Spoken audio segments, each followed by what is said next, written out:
NACDL is the association of the nation's criminal defense bar.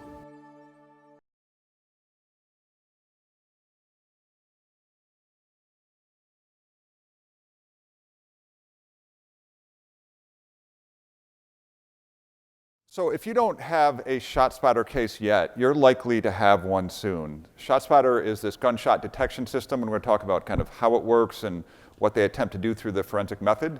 But they operate in over 100 cities in the US, and they're trying to expand that number every day. They're aggressively marketing their system to police departments and cities around the country as a viable option to try and reduce gunfire. So if you haven't come across a ShotSpotter case yet, you will. We first started in the public defender's office here in Chicago kind of thinking about ShotSpotter and litigating ShotSpotter a couple years ago, actually right about the time COVID hit, was about the first time we started seeing ShotSpotter cases come through our office. Then when we put out a call for them and said, hey, if you get a ShotSpotter case, send it our way, what we realized is that there were a lot of these cases, and they were kind of maybe falling through the cracks a little bit or a little bit under the radar. But when you start looking through your cases and in your offices, you'll see that a lot of these cases are coming in. And if you live in a good-sized municipality in the US, there's a good chance that ShotSpotter is operating in your city. The way I became familiar with ShotSpotter is through the case of Michael Williams. So a couple years ago, Michael Williams was charged with murder. He's 65 years old. He lives on the south side of Chicago with his wife and 2 dogs. And on May 31st, 2 years ago, ShotSpotter impacted his life in a major way. That night was a pretty chaotic one. It was about 6 days after police murdered George Floyd in Minneapolis. Through the days after his murder and building up that week, there was civil unrest around the country, including in Chicago. And eventually it reached its peak here on that night of May 31st, 2000 in Chicago, when a lot of people were out on the street letting their intentions be known. It was the next day when our mayor here called out the National Guard. And so it was a pretty chaotic time in Chicago. On that night, Michael drove an acquaintance of his to a hospital on the southeast side of Chicago called St. Bernard Hospital. His acquaintance had been shot. Michael pulled up to the emergency room and not only dropped off his acquaintance for emergency assistance, he then drove across the street, he parked his car, he went into the hospital where he remained trying to get information about his acquaintance. He was only able to stay in the hospital for about 5 or 10 minutes because these were COVID times, and the hospital asked him to leave. But nonetheless, he checked on him and then drove home later, pretty shaken up by the whole experience. Without any eyewitnesses claiming that Michael had done anything illegal, without any physical evidence and without any motive evidence, police focused on Michael as their suspect and eventually arrested him and publicized his arrest for murder. And they did so because ShotSpotter claimed to have identified the sound it classified as gunfire along the route that Michael drove that night on his way to take his acquaintance to the hospital as his acquaintance sat in the passenger seat of his car. And because police believed that ShotSpotter was reliable and believed that ShotSpotter can reliably not only detect and classify gunshots, but locate where they happened in an urban environment, they focused on Michael as a suspect.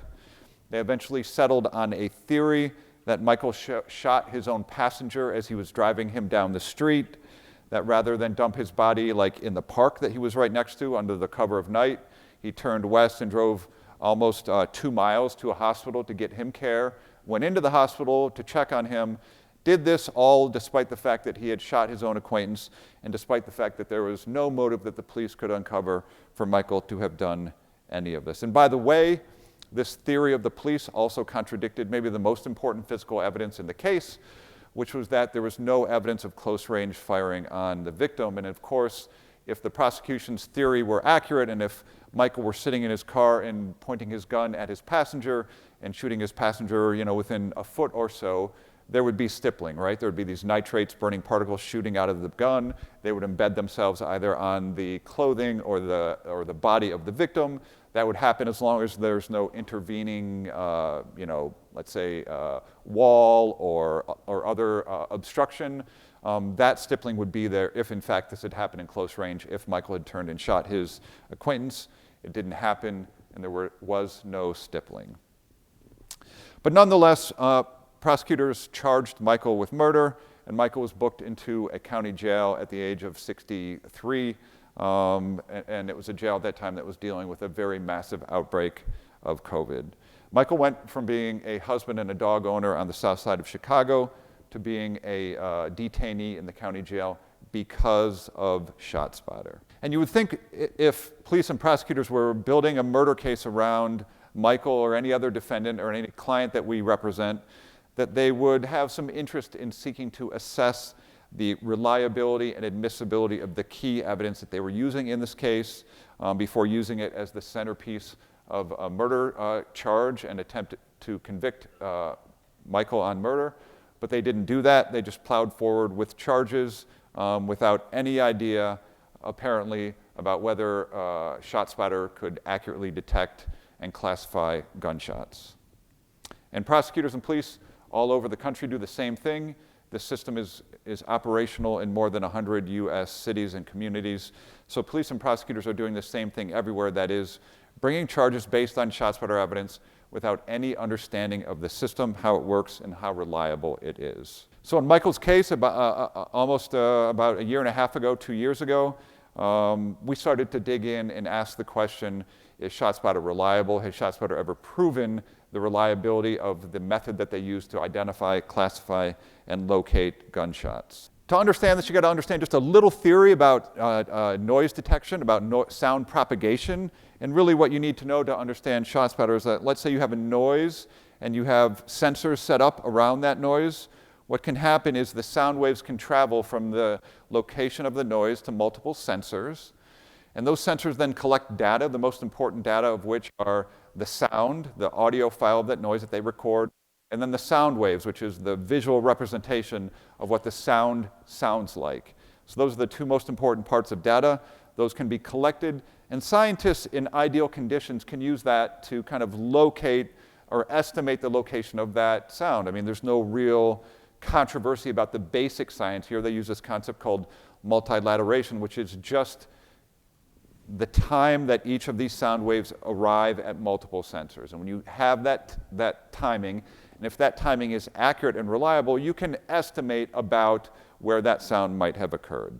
ShotSpotter's way of doing this includes two steps, two methods. First, they use a computer algorithm, an AI system, and that computer has two important jobs, which we'll talk about. But then ShotSpotter also has a human involved. So their method starts with the computer doing some analysis, moves on to a human doing some analysis, and then spits out the results on the back end of that. So the computer really has two important jobs here. The computer initially and really quickly tries to classify the noise it hears, because there's a lot of impulsive noises that could sound like gunfire. So job number one is, was this noise generated by gunfire as opposed to some other innocent source? And then the second task is using this multilateration process to try and estimate the location. So the computer attempts to do both of those really, really quickly, and by quickly I mean within seconds, and come up with a determination on both of those issues. The ShotSpotter method next has a human involved, and what happens is within seconds the computer gets this data. It gets the audio file and the sound wave and decides whether this sound is classified as gunfire, gives a location estimate for that gunfire, and then quickly forwards that on to a human involved in this forensic loop. And the human, importantly, is authorized to overrule the computer. So you've got this really fancy computer code that's supposed to say yes or no, is this gunfire? But then there's a human after that who gets to override that determination. If the computer says, I don't think this is gunfire, I think this is some other innocent environmental noise, the human gets to say, I override you, I think this is gunfire, and we're sending this to a police department to act on this. And importantly, the ShotSpotter's method, the forensic method, their whole reason for being is that this has to happen really quickly, because they market themselves as kind of a high-tech replacement or substitute for 911 calls. So their marketing pitch is, we will get this information in the hands of police departments within seconds, within 60 seconds, so that they can act on this as if it is a 911 call. So all of this happens really quickly. The computer determination, the human override, and then the alert being issued to the police department. And then police receive these very definitive claims about what ShotSpotter says that they have done. So in my case and Michael's case, this is part of the report that they issued. And in Michael's case, a pretty definitive claim here, right? ShotSpotter detected a single gunshot incident. No real uncertainty here. They're saying, we know this was gunfire and we can tell you approximately where it happened. In ShotSpotter reports, you'll see these little yellow shaded circles, which are their attempt to give an estimate of the location. That's their uncertainty. They say within about 25-meter radius of the address we give you, that's where this shot happened.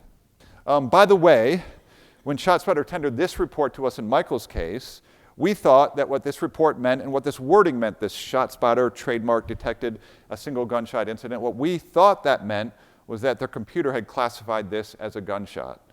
We were wrong about that assumption, and I'll talk a little bit more about that later. But in Michael's case, once we understood the theory of sound detection and the basics, then we wanted to answer the basic question, how good is ShotSpotter at doing this? How reliable is the ShotSpotter method at classifying and locating noise events that they detect? And the how good question has layers. It's not a simple question, because keep in mind, remember that this system has at least two components here, the human and the computer. So the how good question has parts, right? It has how good is the computer and how good are the humans. And then remember that the algorithm and the human reviewer have a couple different tasks. They have to classify and they have to locate. So the how good question has to be broken down a little bit further. How good is this system, both the computer and the human, at classifying? And how good are they at locating? And importantly, for a categorical forensic method like this, the how good are they at classifying has really at least two important questions. What's their false positive rate and what's their false negative rate? So how often does ShotSpotter hear noises that did not originate from gunfire? How often do they classify that as gunfire? That's a false positive rate. And how often does gunfire happen that they just miss? That's their false negative rate. So the question, how good is ShotSpotter, has layers. But luckily, scientists know how to assess each of these layers. And there's really defined ways in which scientists would answer the question, how good is ShotSpotter at each of these layers? But let's look at one of the most important layers here, which is how good is their computer at classifying? What's the false positive and false negative rate? Like if you want to know the most basics about whether ShotSpotter is reliable or not, this is the question you want answered. So what data should ShotSpotter have about their algorithm performance, about the accuracy and reliability of it? Well, the first question arises, should they have validation data, or can they just put this system in play and use like casework data, like how good they're doing as they're deployed in towns across America? Can they look at that and kind of estimate their accuracy? And there's a really easy answer to this in the scientific community. There's no ambiguity here. There's no debate. This debate has been settled. In order to tell how reliable a system is that's operating like ShotSpotter forensic method, you have to validate. You have to have validation documentation. And it has been said time and again by people in the scientific community, by other people in the legal community as well, in case law, there has to be validation testing. Here, empirical testing of validity and reliability is the only way to demonstrate how well a method works. The Human Factors Committee of the OSAC has said the same thing. Why should forensic scientists conduct empirical studies to assess the accuracy of their method? They essentially say it is the only way to know how reliable a forensic method is. You can't just deploy it, look at casework and how we're doing, and try and decide from that how well a system like ShotSpotter is working. And of course, PCAST has said the same thing. Neither experience nor judgment nor good professional practices can substitute for actual evidence of fundamental validity and reliability. So all of this is essentially saying the same thing. You can't just put a method into play, deploy it, and then look at the results in casework and tell how good things are going. You have to validate. And that is because in casework, ground truth is not known. And scientists need ground truth in order to assess validity. And the only way to do that is through the controlled environment of validation testing. And importantly, with ShotSpotter, there's some variables that have to be considered in validation testing to know really how good is this system working, because there are really well understood variables that affect the reliability and accuracy of a system like ShotSpotter. And one of the most important ones are environmental variables, that is, the density of the urban structures in the area in which these systems are deployed. Because like, if this system's kind of out in farmland, a nice flat area, and there's no obstructions, sound waves travel in straight lines, and they can be within line of sight of these sensors, and everything's pretty reliable here, and everything's pretty accurate. But that's in an ideal environment. That's not in the cities in which we operate, and that's not in the areas where ShotSpotter is deployed. Those systems look like this, right? And what happens is, sound waves travel in a straight line, but then they get deflected and diffracted, and they change course, and all of that affects the accuracy of detecting them and trying to gain information about classification and location from them. So in an urban setting, sound waves can bounce off of buildings, off of trees, off of traffic, off of roads, off of highways, off of concrete, and all of that has dramatic effect on the accuracy of these systems and what they can actually do. So if this is the sound you're trying to detect in an urban setting, and these are your sensors, there is no straight line. What happens is these sound waves bounce around these urban canyons, and they go through these complex paths to reach the sensors, and that has dramatic effect on the reliability of these systems, both to detect, classify, and locate sound events in urban environments. So in theory, what ShotSpotter wants to do is this, but they can't because of the complex urban environments in which they work in. Instead, what happens is you have paths like this, where you have sensors that are not within line of sight of the noise event, and so you have these complex paths that look like this, or sometimes way more complicated than this. So you have a difference here between theory and practice, and that is why validation is needed, because in theory, a system like this can work, but you have to validate how it works once it's deployed and in the communities in which it operates, and those are two totally different things. And then environmental noise can have a big impact too, because we know that ShotSpotter issues false alerts that they can be fooled by all kinds of innocent environmental noises. Traffic noises can do that, construction noises, weather-related noises. In fact, we have this fun little video we got from a case in Chicago, body-worn camera, officer responding to a ShotSpotter alert, and they know the block that they're supposed to be on, and they keep driving up and down that block, and they keep getting new alerts that are happening in real time, and then they figure out, and you can hear the commentary, they're like, every time we drive over this pothole, there's a new ShotSpotter alert. So ShotSpotter gets triggered by all kinds of innocent environmental noises, and again, if you're out like in a field somewhere and there's no other noises around, then the job is much easier. In a city like Chicago, it's much more complicated. And once again, if you want to just hear this, if this is your gunshot and you're trying to isolate that noise, but then there are traffic noises around, there are construction noises, which are known to trigger false alerts, and there are other random impulsive noises around. What happens is ShotSpotter is trying to listen for this noise and trying to detect this noise and classify and locate this noise. And what ShotSpotter is inundated with is all this. So once again, in theory and practice, this method is two different things, and that's why validation is key to tell us how good is this system operating in practice.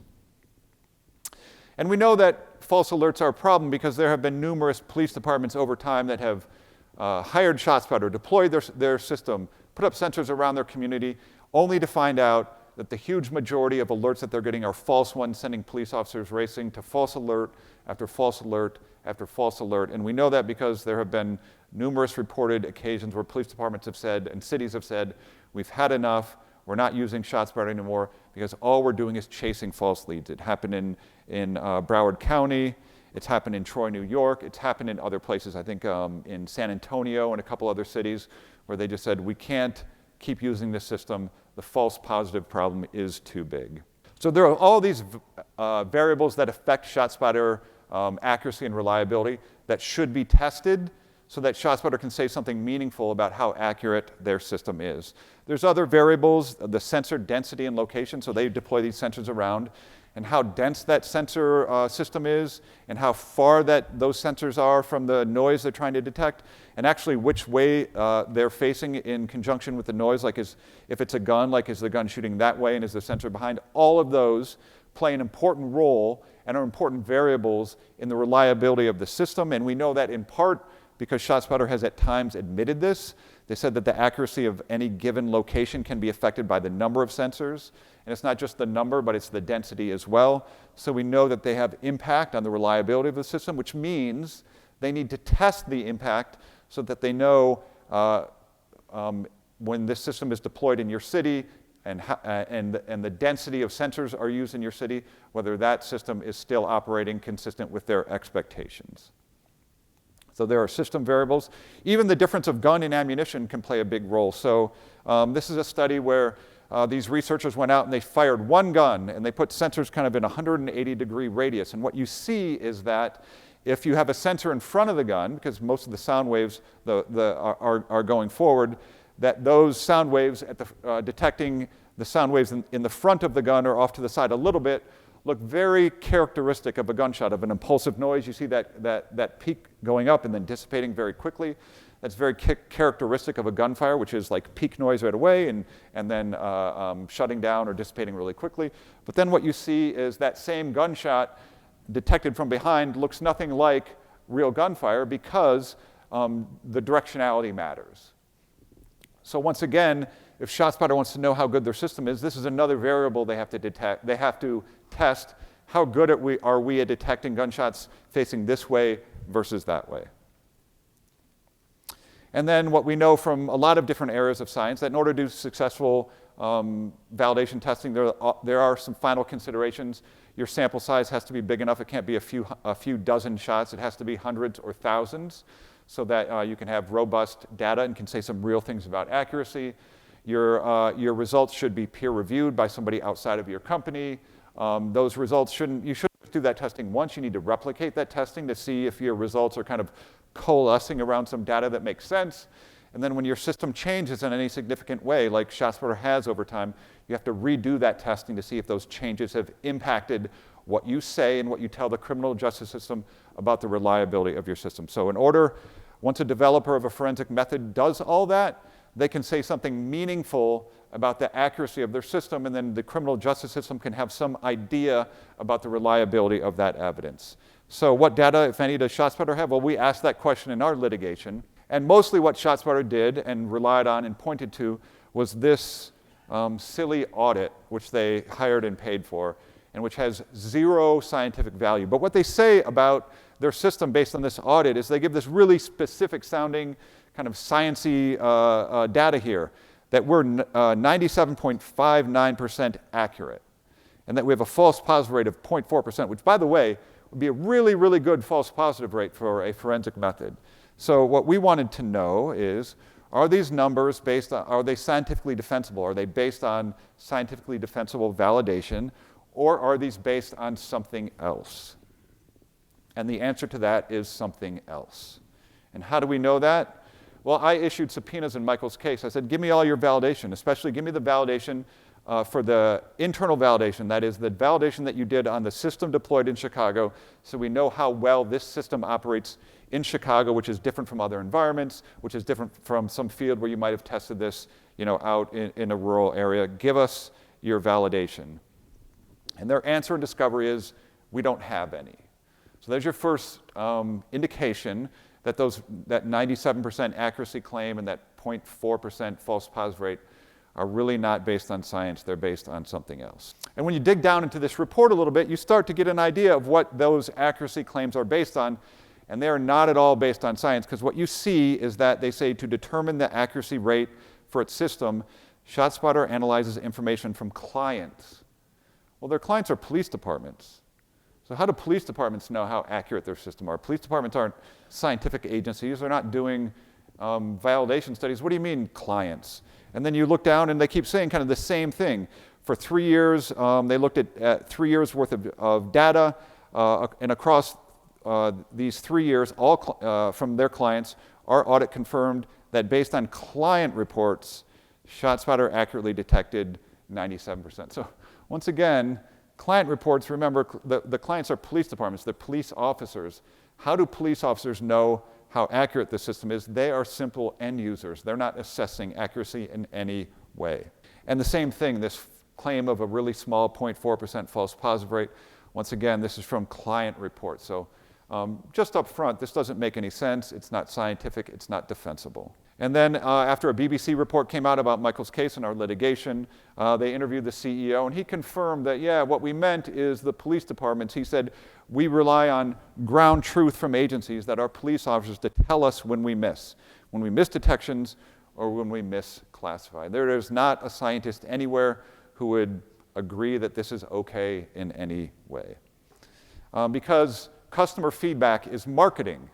It's not science. So if, for those of you who are old enough to remember the Pepsi challenge, you go up there and they've covered up Pepsi and Coke, and you take a sip of each, and then you tell the taste testers which one you like better.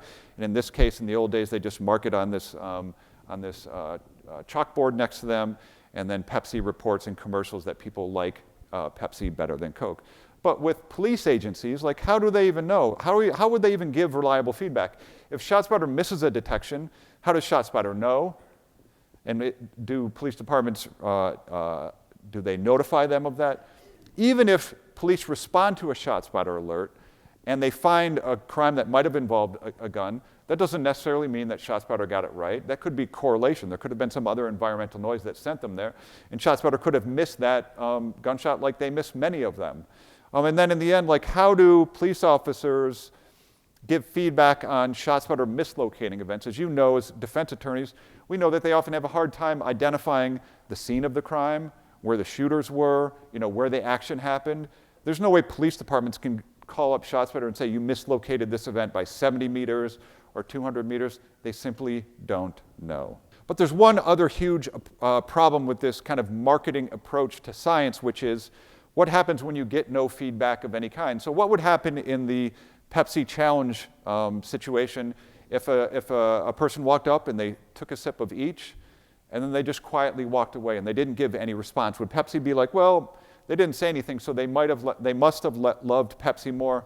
I'm giving Pepsi a check mark. Would Pepsi do that? Well, no. But is that what ShotSpotter is doing? So we wanted to know, are these accuracy claims, are they even based on robust feedback? We don't agree that feedback's the right way to do it, but are they even getting robust feedback? And the answer is no, they're getting silence. And how do we know that? The Chicago Inspector General did a report about ShotSpotter last year, and what they did was they looked at ShotSpotter data for about 18 months, and there were 50,000 ShotSpotter alerts. And what the OIG found out was that in about 90% of those alerts, police responded and found no evidence of gunfire or no evidence of a gun crime, meaning no gun, no fired casings, no bullet, no victim, no witness, no nothing. Okay, so did CPD notify ShotSpotter like 40,000 times in that period that this could be a false positive, that there's a problem here that you should investigate? And the answer is no. They didn't report those as potential false positives. But by ShotSpotter's way of doing science, that means, oh, there must not be a problem because we're not getting any feedback from our clients that says otherwise. And then one more word about this false positive rate, this 0.4% false positive. This would, if scientifically defensible, represent really good performance for a forensic method. And it would do so in light of the fact that ShotSpotter's contracts, they contain incentives for ShotSpotter to report non-gunfire as gunfire. They incentivize false positive alerts. So how do we know that? This is the cover page of the contract that ShotSpotter entered to with Chicago to deploy their system here. And ShotSpotter must provide a fee reduction, basically a kickback to CPD for any quarter when it does not hit 2 of 3 operating targets. And what are those targets? One of them is speed. We got to report this stuff really quickly. One of them is maintenance. Basically, we have to have this system up and running most of the time. We can't be down and having, computer problems or sensor problems. And then the final one is kind of the classification or accuracy, but it's this one-way incentive. ShotSpotter only has to pay when it misses gunfire, not when it reports innocent noise as gunfire. So no matter how bad their false positive rates get, they never face a monetary penalty. So that gives them a big monetary incentive to just report everything as gunfire and let CPD figure it out. So ShotSpotter's claims about reliability, they're just not scientifically defensible. They shouldn't be accepted in the criminal justice system. And this evidence should not be admitted anywhere in the country until that picture changes. Their method does have a big false positive problem. We know that from a lot of the experiences with ShotSpotter around the country. And police and prosecutors either don't know this or don't care because they continue to charge cases based on ShotSpotter and assert in court around the country that ShotSpotter evidence is reliable and admissible. So what has ShotSpotter, so there's that first part, the computer that we've been talking about, but then it's also important to ask the question, how good are their humans? And you know, if you ask that question about any other forensic discipline, there'd be some basic ways that we as defense attorneys would know how to investigate that question, how good is this examiner? We'd want to know, do they have scientific backgrounds? We'd want to know, have they received good formal training? We'd want to know, do they follow a well-defined method? And has their competency been empirically tested? Those are the same questions we would ask about a fingerprint examiner, a DNA examiner, or any other forensic examiner in any of our cases. In fact, when you ask those questions in other forensic domains, you get meaningful answers. So this is a CV of a fingerprint analyst we've challenged over time, and the Chicago Police Department, who has their fingerprint division that we work with, they never object to giving up the identity of that fingerprint examiner, the CV, their qualifications. You get that. And in this one, we learn important stuff, like this examiner has a business degree, not a scientific degree. We get lists of the trainings he's been to. And we also get lists of what empirical testing he has undergone. So the CV matters, and we've used that to challenge the testimony of these examiners. We've never had a forensic lab say, no, we're not going to give you our protocols, or we want to give them to you but keep them secret. Legitimate forensic labs give up their protocols, and protocols are critical. Like, we look at protocols all the time to see if that lab is operating consistent with national standards and other important metrics, and to see if that impacts the reliability of the results that are generated in this lab. So the protocols matter, and legitimate forensic labs give those over without question every day, all the time. And then empirical testing really matters. So there's a couple forms of empirical testing for forensic examiners who don't work for ShotSpotter. So like if you're a fingerprint examiner, you have to undergo proficiency testing every year. And that testing is conducted by a national company, and although I have problems with the rigorousness of that, you can get proficiency results for examiners in other walks of forensic life other than ShotSpotter. In this case, a couple times a year they give proficiency testing for fingerprint examiners, and you can not only know that that happened, but you can get the actual results for the examiner in your case. So in this case, these results aren't from an examiner, they're from me, because in 2018, I took the fingerprint test that all examiners took across the country, did pretty well. There were 12 comparisons I had to do, looking at an unknown and a potential match, and I had to say, an unknown and 4 potential matches. And I had to say whether that fingerprint came from any of those 4 or didn't come from any of them. I got 11 out of 12 right. I missed one of them. The one I missed wasn't a false positive. I just said it wasn't any of these people when it actually was. It was a false negative. So you can get the results with those codes up there. There are user codes for every person who takes it, every examiner. And you can get those results and see, at least for a baseline, has this examiner been empirically tested? Are they baseline any good at what they do? And importantly, in disciplines other than ShotSpotter, there are also kind of big nationwide error rate studies that can also give you some indication about level of error for a forensic method, like, let's say, fingerprints. In this case, there have been a few robust error rate studies in fingerprints. One of them was done by the FBI. This one, almost 170 examiners participated. They did about 17,000 comparisons, so pretty good size sampling. And it tells you a good amount, not only about the overall error rate in the field, but it also tells you about the types of times when examiners are more likely to make errors. So these two, this empirical data doesn't tell you everything you need to know about examiners, but it gives you some good idea and can help you decide whether the examiner, in your case, is baseline any good at what they do, and can give you some sense of the error associated, the uncertainty associated with their forensic method. So how transparent is ShotSpotter? What will they give over, and what have they proven about the reliability of the examiners who practice in their company? Well, so we asked them. We subpoenaed and said, give us the CVs. We want to know something about the background of your examiners. We want to know whether they've received any good formal training. And so we subpoenaed that, and ShotSpotter's response was that the identity of the examiner who issued the alert in your case is irrelevant. And they also use this civil tactic of like, oh, these are employment files, and those should be protected, and so you shouldn't get access to employee files.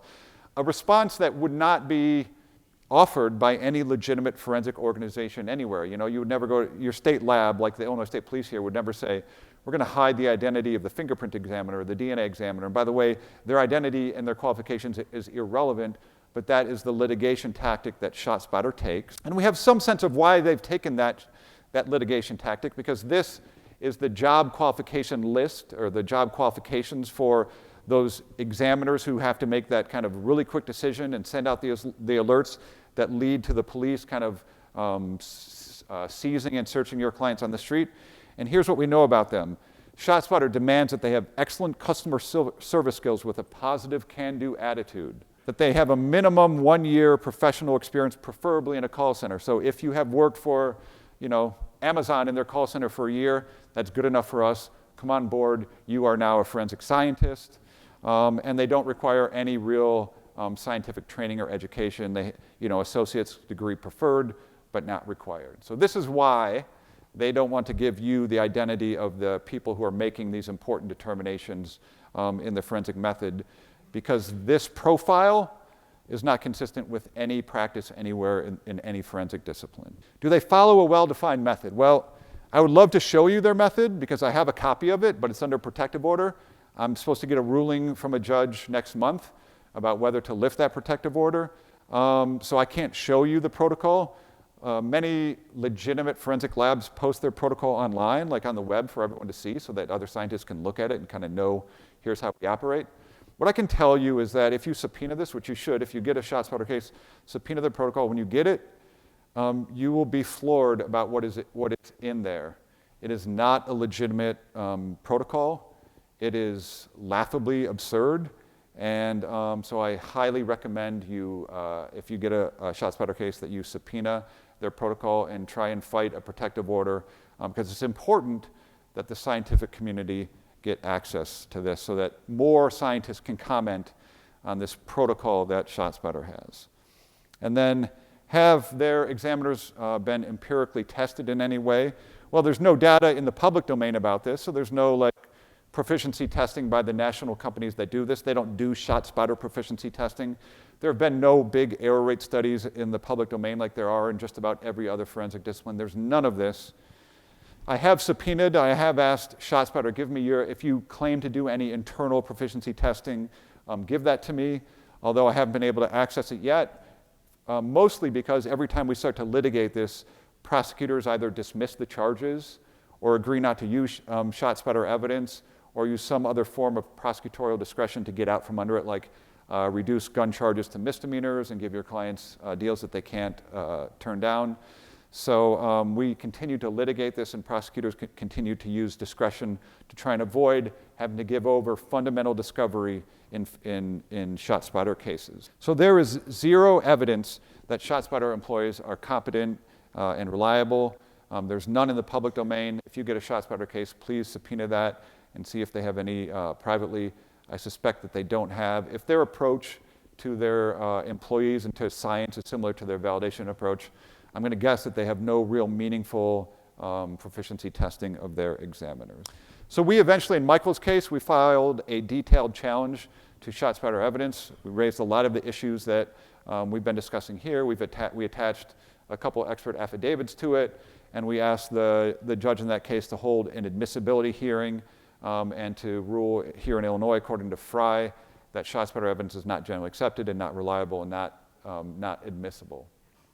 I was real excited about that case and that litigation because we have seen prosecutors here use their discretion to kind of get around admissibility challenges in other areas, like with fingerprints and DNA, where they have not wanted to engage in admissibility and dismiss charges for one reason or another. And I thought, well, here's a murder case. They have a victim's family. It's reported on the news. It's a fairly high-profile case. Like, they're not going to just dismiss these charges in order to avoid a reliability challenge, in this case, a real fight. They're going to litigate this, but I was wrong. They sought to avoid any meaningful litigation on the reliability of ShotSpotter by dismissing those cases, and by dismissing Michael's case, and we've seen that same process in numerous cases here in Chicago time and again. And then I want to circle back to this. I said earlier, I was going to say one more word about this, but when ShotSpotter tendered this report that said ShotSpotter detected a single gunshot incident, we took that to mean, and by the way, it wasn't just ShotSpotter, it was like ShotSpotter trademark. We took that to mean that their computer had said, yes, this is gunfire. And we took that to mean that because to us, it seemed like the computer was the most important part of their forensic method. We knew that there was this human who was doing this split-second review afterwards, but we took it to mean that if they're saying ShotSpotter identified this sound as gunfire, then in fact that's what their computer did. But before the prosecution was able to dismiss Michael's charges, we served subpoenas on ShotSpotter's registered agent in Chicago. So they're a California company, but they have to have a registered agent. And we filed multiple subpoenas on their registered agent here, including one that said, hey, give us a screenshot of what the computer said happened here. I know you gave us this report. We're not sure what this report language means, but give us the actual screenshot. Tell us what the computer said in real time happened here. And for nearly a year while we were litigating this case, while Michael, as a 63 and 64-year-old man, was sitting in county jail, hoping to get out of jail for a crime he did not commit, what ShotSpotter never told us was that the computer had actually classified this noise event as fireworks, as a firecracker. And in fact, they calculate this little confidence score to go with it. 98% confidence the computer had that this noise originated from a firecracker, not from gunshots. They don't give you that information. They then send it to that human who might have worked at an Amazon call center for a year. The human overrides that. Keep in mind the human has an incentive, a contractual incentive to override that and turn that firecracker determination into a gunshot and then send that on to the police to have them chasing these firecracker noises as gunfire. And then they don't tell you that. They don't disclose that. That's not in the report anywhere. You don't get that unless you demand it. We have documented the same problem with ShotSpotter in other cases where they have issued reports saying this was gunfire when in fact their computer classified the noise as something other than gunfire. So important when you start litigating these cases to ask for robust discovery, to demand it, to file your own subpoenas, and to ask for the actual screenshot of what the algorithm said was going on in this case. So after learning of Michael's story, which was reported kind of widely around the country, some policymakers, including some U.S. senators, said that we need to take a closer look at the impact that these AI systems, including ShotSpotter and others, are having on the criminal justice system. These systems are rolled out quickly without any real investigation on the front end about how reliable or how accurate they are. And it's not till years later that we find out the problems with them. This happens all the time. It's happened with DUI machines. It's happened with StarMix. Every time one of these systems, it's happened with the future dangerousness predictive tools. Every time they roll them out, absent real validation testing, we don't learn until years down the road some of the significant flaws with this. So, at least there's some attention on some of these now, and some policymakers have said we need to look at this on the front end a little bit more than we have been. And while others, including the Chicago Sun-Times here in Chicago, when they learned of Michael's case and the problems with ShotSpotter, have called for the blanket exclusion of ShotSpotter evidence from criminal trials until ShotSpotter gets serious about science and the accuracy of their system. And although the battle against unreliable ShotSpotter evidence hasn't been won yet, not here in Chicago, not elsewhere, and we continue to battle, one thing is pretty clear over the last year. So one thing that makes ShotSpotter unique in the forensic space, or maybe not unique, but fairly rare, is that they are a publicly traded company. So most of the forensic labs you deal with are law enforcement labs, right? They're state labs or local labs. ShotSpotter is a for-profit private company that is publicly traded.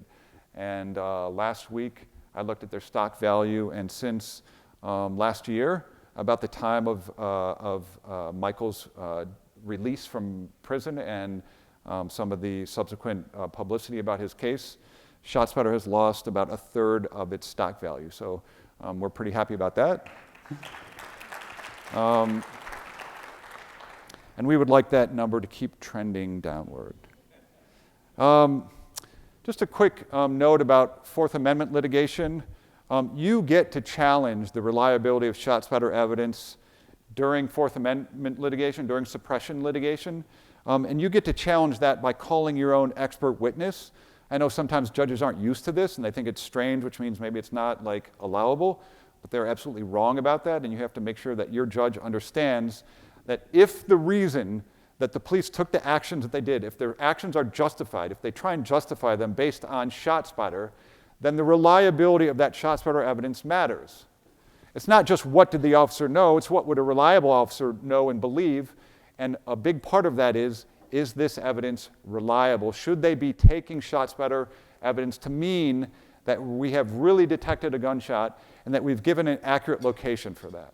So despite what judges think, you get to litigate that. We did a suppression hearing here a few months ago.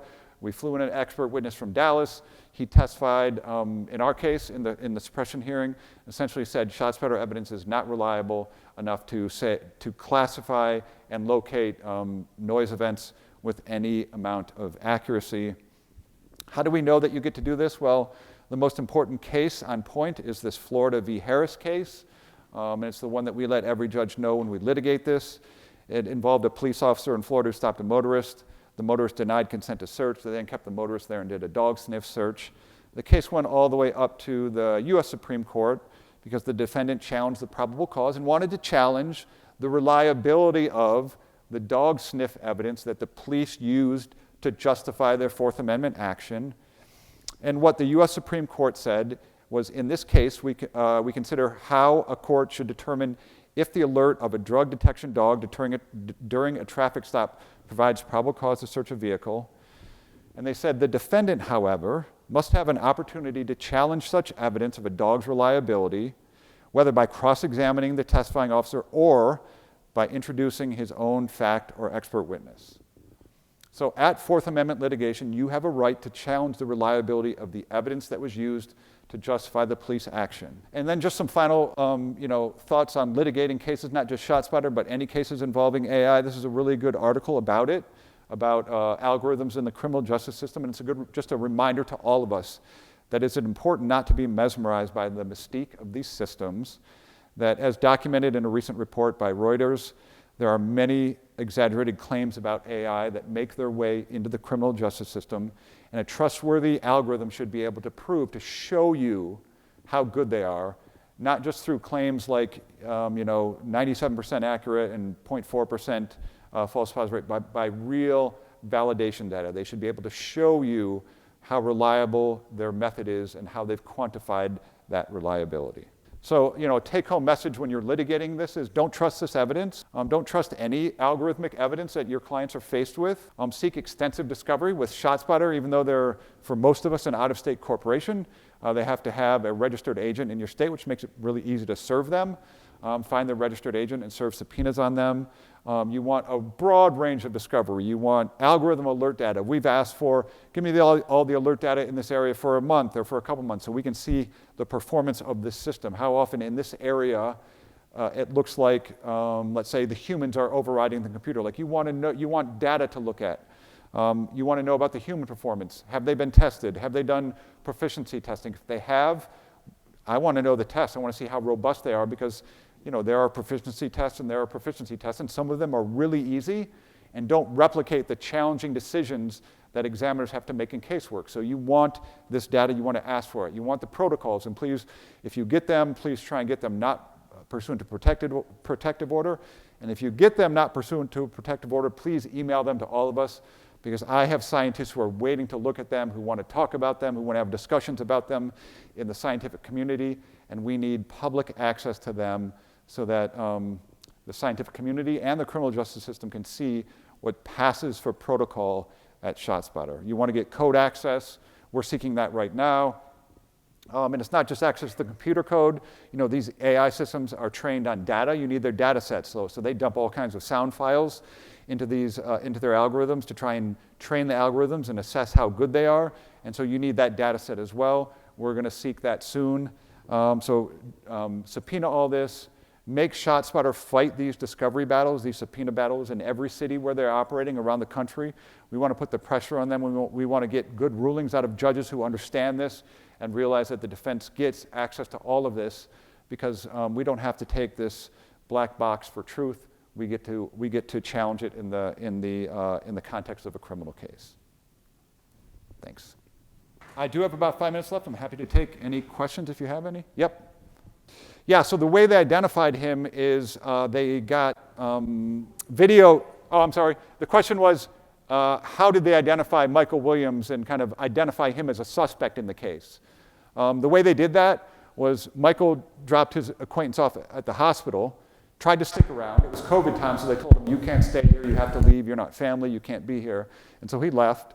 Police eventually went to the security cameras of the hospital, saw his car, his license plate, and were able to identify him that way. Question? So the question was, what's the citation for Florida v. Harris? Here it is. It's a really good case if you're doing any Fourth Amendment litigation and you're thinking about challenging the reliability of any scientific or forensic evidence that justifies or that attempts to justify the police actions. Just know this case, because we find that judges who we litigate in front of, since they don't see that type of litigation in Fourth Amendment litigation all the time, sometimes they're like, oh, you don't get to call an expert. Why do you think you get to challenge the reliability? Isn't it just what the police officer knows?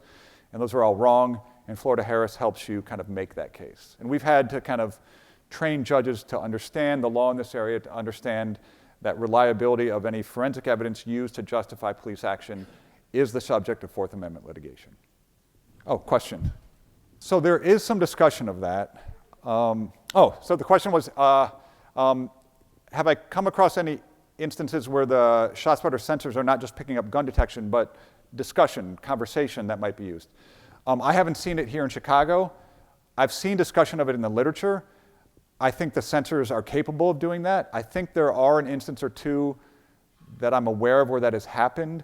And if you email me, I have a whole resource file of ShotSpotter stuff. I think I have an instance in there of where ShotSpotter actually picked up conversation, and I can send you that information. So I think there's no reason why their sensors can't do that, right? Question? Well, okay, so the question was essentially like who's certifying? So in some of the dog sniff disciplines and other disciplines, there's a lot of self-certifying going on, right? And the question is often, what does that certification mean? So it differs from forensic discipline to forensic discipline. There's an important case, the Nystagmus case in Illinois, where there was a Fry hearing, and essentially the prosecution's position was, there's this body that certifies everybody, but they're the body that's involved in the actual, their people are involved in the actual testimony and in this process, so they're not an outside agency, so how much weight should we put on that? Yeah, just because somebody's certified doesn't mean that the certification is meaningful. Like in fingerprints, the certification process is actually pretty hard. There's a written test you have to pass, the comparison test. Right now, they've made it harder, and I think above 50% of examiners fail it. But if there's an in-house certification process, you have to take a really close look at that and ask yourself, what are they certifying? How robust is that? How meaningful is the testing of their own people? Because not all certifications are the same. Question? No, so the question was, have the prosecutors ever presented an expert kind of in favor saying that ShotSpotter is reliable? And the answer is no. We've litigated in my office over the past 2 years, maybe 15 of these cases or so. And we filed Fry motions on multiple of those cases. And prosecutors have never filed a responsive brief.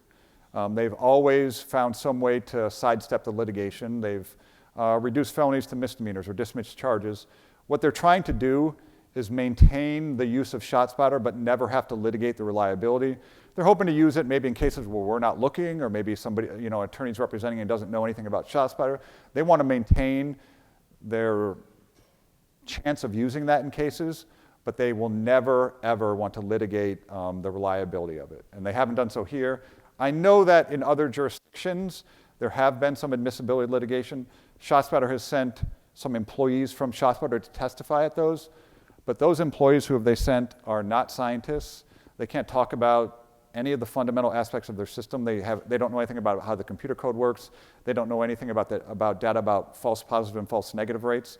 So once in a while, ShotSpotter will send somebody, but it's not the scientists in their company. It's essentially one of them's a retired police officer who's not a computer scientist or a sound engineer. But at least in Chicago, they haven't been willing to tender any experts. Question? That's a great question, and stay tuned. Yeah. I'll just say it this way. He deserves redress for being in jail for a year when prosecutors had no evidence he had committed any crime, and he is going to seek that redress. Yep. I'm not aware of admissibility litigation here. I know it's happened a couple places around the country. There was a case in California where they did it a number of years ago, and a judge there found that ShotSpotter was inadmissible. I know that I think there are lawyers in this room now who are litigating a case, I think in California right now, who are preparing for another one. I don't think that there was in Chicago, but I could be mistaken, but I don't know of it. The question was, have they litigated admissibility of ShotSpotter here in Chicago? I haven't seen that, but I know that there have been a couple cases to have litigated it around the country, and in California they succeeded, at least in one case so far, in excluding it. Is that it? All right, thanks.